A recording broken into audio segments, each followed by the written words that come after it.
ಈ ಕ್ಷೇತ್ರ ಶಾಸಕರು ಕರ್ನಾಟಕದ ಗೃಹ ಮಂತ್ರಿಗಳು ಕ್ಷೇತ್ರ ಕಡೆಗೆ ಅವ್ರ ಗಮನನೇ ಇಲ್ಲ. ಅದು ಬಿಟ್ಟವರು 24 ತಾಸು ಆರ್ ಎಸ್ ಎಸ್ ಮುಂಜಾನೆ ಸಂಗೀತ RSS ಜಪ ಮಾಡತ್ತಾರ. ದಯವಿಟ್ಟು ಪ್ರಿಯಾಂಕ್ ಖರ್ಗೆ ಅವರೇ, ನಿಮ್ಗೆ ಚಿತ್ತಾಪುರ ಮತ್ತು ಕ್ಷೇತ್ರ ಜನರು ನಿಮ್ಗೆ ಎಂದು ಆರಿಸಿದಾರ ಅಂತಂದ್ರೆ ನಮ್ಗೆಲ್ಲ ಅಭಿವೃದ್ಧಿ ಕೆಲಸಗಳು ಮಾಡ್ರಿ. ಅದ್ರ ಬಗ್ಗೆ ನಾನು ಪ್ರೆಸ್ ಮೀಟ್ ತಗೋತಾ ಇದ್ದೀನಿ. ಈ ಚಿತ್ತಾಪುರದ ಒಳಗ ಯುಜಡಿ ಕಾಮಗಾರಿಗೆ 30 ಕೋಟಿ ಅನುಮೋದನೆ ಆಗ್ಯಾವ. ಈಗ ಮೊದಲೇನಾಗಿದ್ದ ಕಾಮಗಾರಿಗೆ ಅಷ್ಟು ಸರಿಯಾಗಿಲ್ಲ, ಅವೇ ಅಸ್ತವ್ಯಸ್ತ ಆಗ್ಯಾವ. ಪ್ಲಸ್ 30 ಕೋಟಿ ಮತ್ತೆ ಸ್ಯಾಂಕ್ಷನ್ ಆಗ್ಯಾವ, ಅದು ಸರಿಯಾಗಿದ್ದು ಕೆಲಸ ಪೂರ್ಣಗೊಂಡಿಲ್ಲ. ಮತ್ತೆ ಏನಾಗ್ಬಿಟ್ಟು ಎಲ್ಲಿ ಬಂದಲ್ಲಿ ಪೈಪ್ ಬ್ಲಾಕ್ ಆಗಿ ತುಂಬಾ ನೀರು ಹರಿತಾವ. ಆ ನೀರ್ ಏನಾಗ್ಯದ ಅಂತಂದ್ರೆ ಒಂದು 14 ಕಮಾನ್ಲಿಂದ ಕಾಗಿಣ ನದಿಗೆ ನೀರು ಹೋಗ್ತಾವ. ಈಗ ಸಪೋಸ್ ನಿಮ್ಗೆ ಬೇಕಾದ್ರೆ ಇಲ್ಲಿ ಫೋಟೋ ಇದ್ದಲ್ಲ, ಈ ತರ ಚಿತ್ತಾಪುರದಾಗ ಎಲ್ಲಾ ಕಡೆ ಒಳಚೆನಿ ಹೆಚ್ಚಾಗಿ ಅದು STP ಘಟಕಕ್ಕೆ ಹೋಗ್ಬೇಕು, ಶುದ್ಧೀಕರಣ ಘಟಕ ನೀರು ಹೋಗ್ಬೇಕು, ಅಲ್ಲಿ ನೀರೇ ಹೋಗ್ತಾ ಇಲ್ಲ. ಎಲ್ಲಿ ಬಂದಲ್ಲಿ ಚಿತ್ತಾಪುರದೊಳಗ ಅದು ಲೀಕೇಜ್ ಆಗಿ ಕಾಗಿನ ನದಿಗೆ ಸೇರಕತ್ತ. ಅದಾದ್ಮೇಲೆ ಎರಡನೇ ಏನಪ್ಪಾ ಅಂತಂದ್ರೆ ಅಮೃತ ಯೋಜನೆ 0.2 ಯೋಜನೆ ಯಾವ್ದು 2025-26 ಸಾಲಿನ ಬಜೆಟ್ ಇದು. ಇದಕ್ಕೆ ಏನಂತಂದ್ರೆ 47 ಕೋಟಿ ಸ್ಯಾಂಕ್ಷನ್ ಆಗ್ಯದ. ಏನಂತಂದ್ರೆ ಇದು 24x7 ಇದು ಕುಡಿಯೋ ನೀರಿನ ಯೋಜನೆ ಆಗ್ಯದ.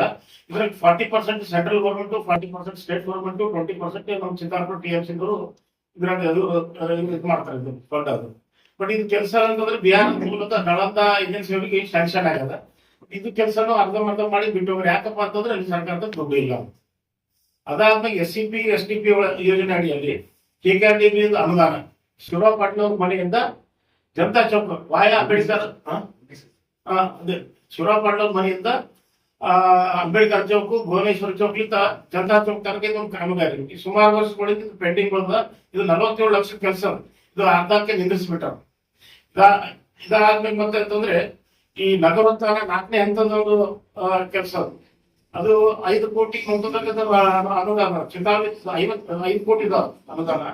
ಅದ್ರಲ್ಲಿ ಏನಂತಂದ್ರೆ 10 ಕಾಮಗಾರಿಗಳು ಅದಾವ. ಅದ್ರಲ್ಲಿ ಒಂದಂತಂದ್ರೆ 50 ಲಕ್ಷದ ಚಿತಾವಳಿ ಚೌಕು ಹೊಸ ಕೋರ್ಟ್ ತನ ಅದ್ ಕೆಲ್ಸನೂ ಹಂಗೆ ನಿಂತದ. ಇನ್ನು 50 ಲಕ್ಷದ ಕಾಮಗಾರಿ ಯಾವ್ದು ಅಂತಂದ್ರೆ ತಾಂಡಾದಾಗ ಒಂದು BT ರೋಡ್ ಮಾಡೋದು, ಅದನ್ನು ಹಾಗೆ ನಿಂತದ. ಅದೇ ಇದ್ರೊಳಗ ಯೋಜನೆ ಒಳಗ ಈ ಬಸವನಗರ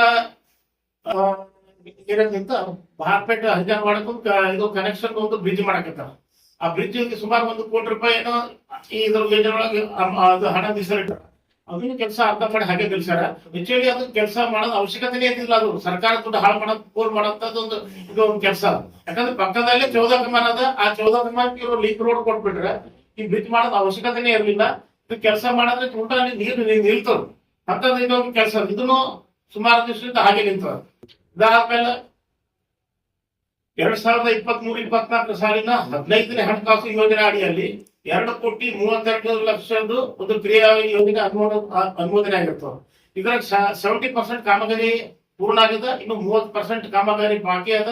ಆ ಗುತ್ತೇದಾರ ಯಾಕೆ ಕೆಲಸ ನಿಲ್ಸಂದ್ರೆ ಅವ್ರು ಸುಮಾರು 50% ಬಿಲ್ ಅವ್ರು ಬಾಕಿ ಇರೋದ್ರಿಂದ ಅವ್ರ ಕೆಲಸ ನಿಲ್ಸಾರ.